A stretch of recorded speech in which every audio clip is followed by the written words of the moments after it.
Welcome to my world, where you will experience an atmosphere of love, relevant subjects, and motivation. So let's talk about things that matter. What matters to you matters to me.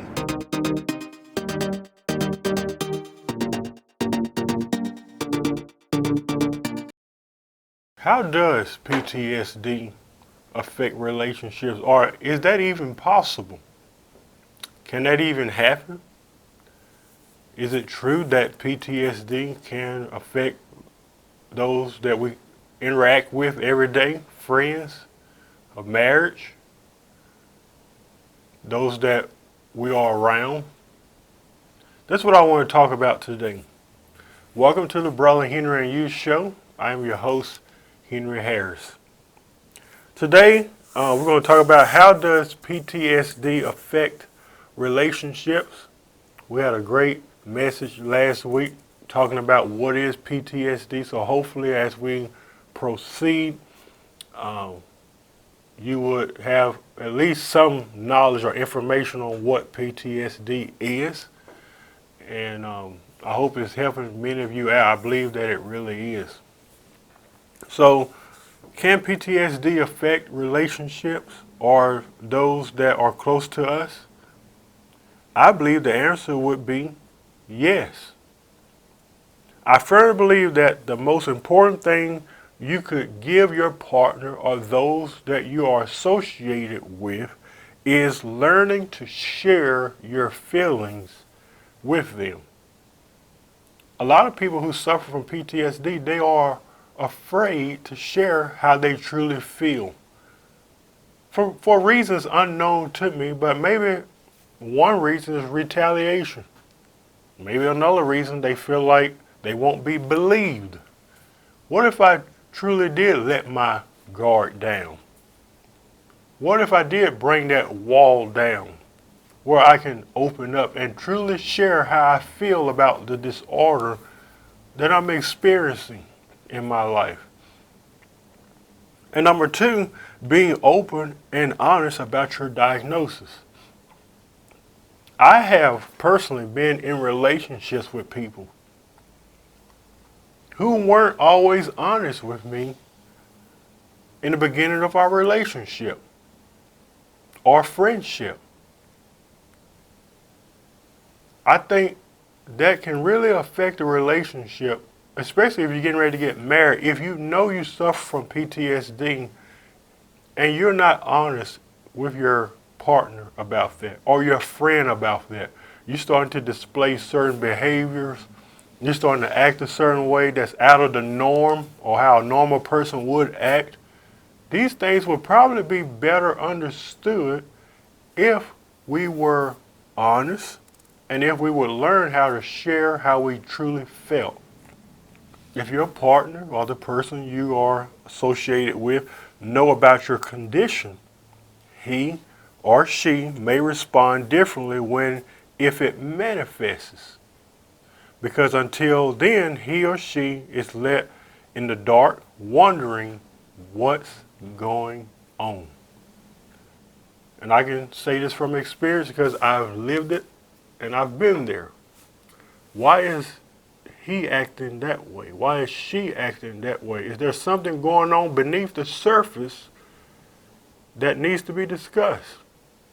Or maybe it's something that I don't know about. Do we need to sit down at the table and talk about this? This is important. Even before you go into a relationship or a friendship with someone, it will affect you and have an impact on your life, whether that is positive or a negative impact. Maybe you have seen some things that is out of the norm with your spouse. You've noticed something that's just not right or sits right, and that their behavior is not normal. When you see this, say something. The recurring problem that I see is that many are not talking about the things which are of concern or that could potentially cause damage in the relationship. We put it under the rug. Many of us pretend like it doesn't exist. And you know you suffer from that. Just be honest. Share your feelings, those two major things, and you'll be okay. Go in and say, hey, I'm just going to let you know this is what I've been diagnosed with. These are some of the signs and symptoms you may see. Just be real. Be open. They can either accept you or reject you. You have to talk about it. And not only do you have to talk about it, you have to develop a plan to make it work. If you notice that he or she seems distant, irritable, loss of interest in intimacy or social, on guard, easily agitated, frequent outbursts, rage, aggressiveness, demanding, pulling back from closeness, and so much more in the relationship that you're in or relationships that you're in, it's time for you to start getting serious and asking some questions, because it's going to affect you in some way, form, or fashion. If we took the time to educate ourselves, which that's what we're doing, if you take the time to educate ourselves on this subject, we may be able to handle it differently and not take it too personal. Do you remember what I said earlier, that I've had people in my life that have had PTSD, but they never told me? I've seen symptoms of it. I saw it firsthand, but they never told me. Now, I'll be honest with you, I responded and reacted in ways that I'm not proud of. But partly that was because I wasn't aware of the condition that they had. Would I had responded differently if they were honest with me and if they did tell me how they truly felt? Would I had responded differently if they would have told me, Henry, I suffer with PTSD. This is what you need to know. This is what you're getting yourself into. Yes, I would have responded differently. This also leads to PTSD triggers. There are certain things that causes triggers within a person who has PTSD. A lot of what you may encounter with someone who has PTSD is known as triggers. Can we talk about that? It's important to realize that certain triggers can set off someone's PTSD. I've seen it happen time and time again. Triggers can include, and I really want you to pay attention to this, triggers can include sight, sounds, smells, and thoughts that remind us of the traumatic event that had occurred in your life. These are what triggers are: sounds, sight, smells, and thoughts. Triggers often bring back memories and remind us of the things that had happened or taken place in your life. Triggers develop when you are faced with some danger. Your body prepares to what? Fight, flee, or freeze. Your senses, and we talked about this in the last episode, people who suffer from PTSD, their senses are always on high alert, high anticipation. What are some different types of triggers that may happen? Anything that reminds you of what happened is a potential trigger to that person. They are usually tied to your senses. We just talked about this: feel, touch, smell, etc. There are a number of things that can trigger PTSD, and I will just name a few. Number one, places. Returning to the scene of a trauma is often a trigger, or a type of place may cause a reaction. Let's just say you had a wreck years ago on 15th Street, and you live in that town. So every time you go by 15th Street, it sets off a trigger to your PTSD. It reminds you, you immediately have memories of that event that had taken place.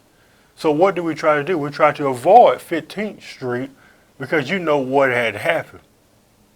So sometimes places can be a type that can cause triggers. Now these are just a couple. There are many, many more that can set off your triggers. Another major one is TV shows and movies. Seeing a similar trauma often sets off PTSD. This includes even some scenes from a movie scene. For example, let's say you're watching a movie, and even though it's just a movie and it's not really real, but let's say there's a scene where an individual is being molested or raped. That immediately sets off a trigger inside of you. So what do? You immediately avoid that.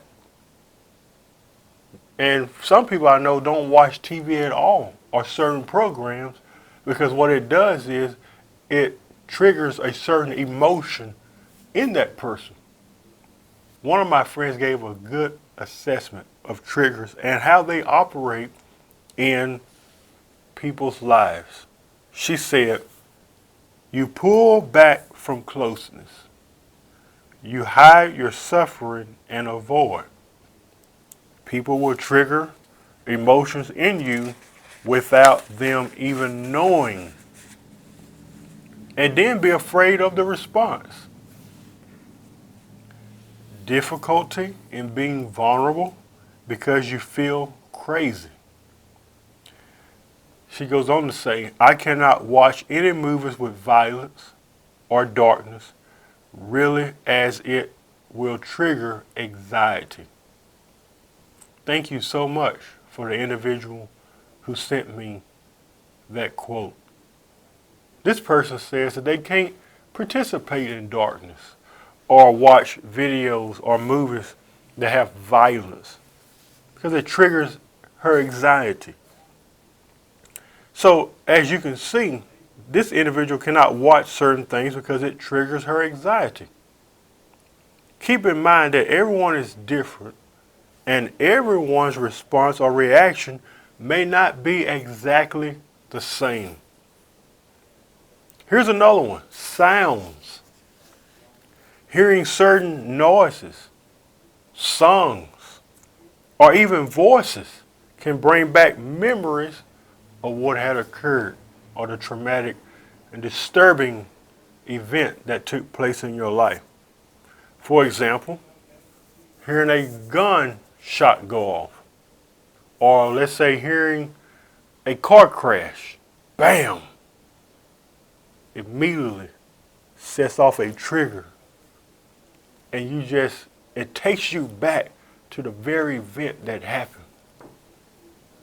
I've seen people do it. I've been around people, and you could tell that when they hear certain sounds, smells, touch, all these things, you can tell that it triggers something, it sets something off within them. There are many more, but I think you kind of get the idea now. If we took the time to understand these triggers, would we better understand the person who is actually dealing with it? Let's just say you don't suffer from PTSD. Let's say you don't have it.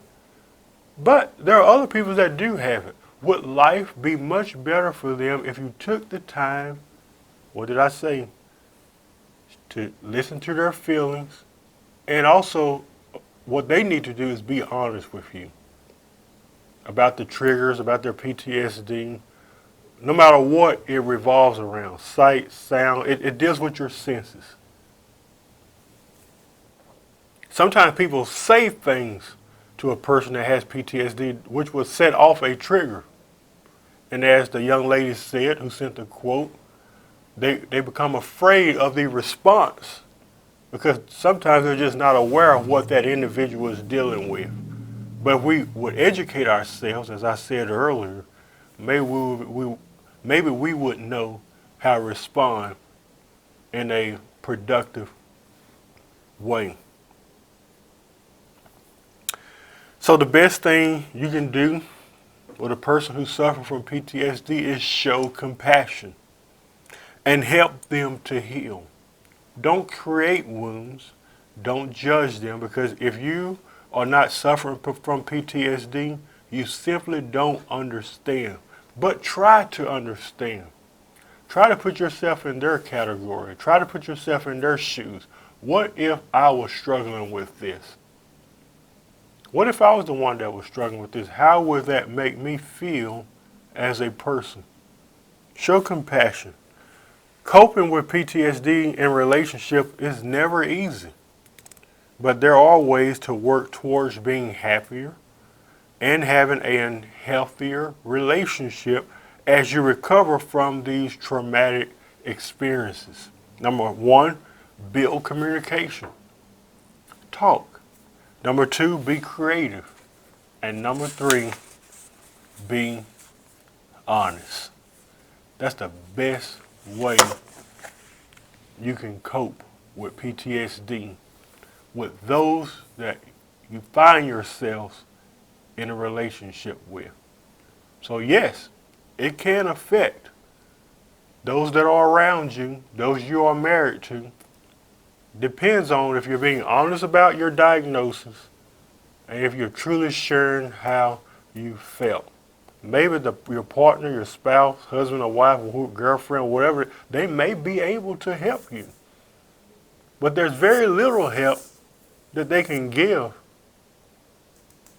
if you're not being honest with them and being truthful about what you're dealing with. Would you join me next week as we go to a close? We're going to talk about, can religion cause PTSD? Hi, if you like what you've seen today, be sure to connect with Brother Henry at www.facebook.com/The Brother Henry and You Show. And also be sure to check out and subscribe to his YouTube channel, which is www.youtube.com/Henry Harris 100. We hope that this has been a blessing to you, and we hope to hear from you soon. Keep watching, because what matters to you matters to Brother Henry.